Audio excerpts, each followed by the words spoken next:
السلام علیکم۔ آج ہم جماعت ہفتون سے مضمون اردو سبق نمبر 21 رباعیات کا مطالعہ کریں گے۔ رباعی ایک چھوٹی سی نظم ہے جو 4 مصرعوں پر مشتمل ہوتی ہے۔ عام طور پر رباعی میں شاعر اخلاقی مضامین بیان کرتا ہے۔ ہفتون جماعت کی اردو مضمون کی کتاب میں جو رباعیات ہیں، آج ہم اس پر روشنی ڈالیں گے۔ پہلی رباعی کے شاعر میر انیس ہیں۔ ویسے تو میر انیس مرثیہ گو شاعر ہیں، لیکن رباعی میں بھی انہوں نے طبع آزمائی کی ہے۔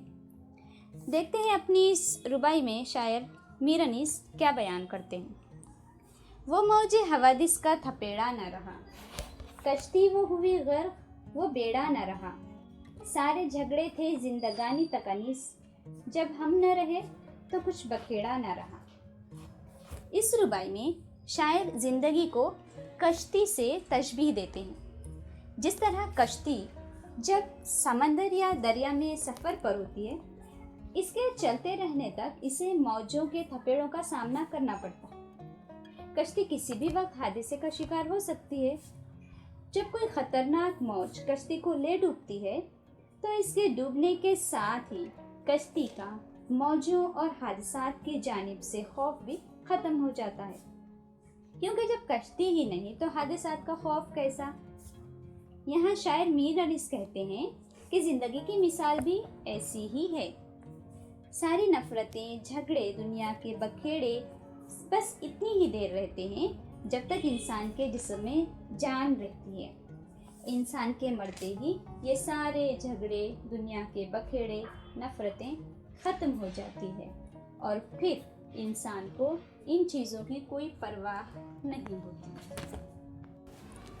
دوسری رباعی میں شاعر اکبر الہ آبادی غفلت کی زندگی گزارنے والوں اور برے کام کرنے والوں کو ایک پیغام دیتے ہیں۔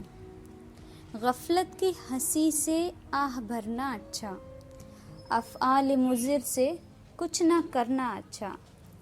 اکبر نے سنا ہے اہل غیرت سے یہی، جینا ذلت سے ہو تو مرنا اچھا۔ اس رباعی میں شاعر اکبر الہ آبادی کہتے ہیں کہ غفلت ایک بری چیز ہے جو انسان کو اس کے انجام سے بے خبر رکھتی ہے۔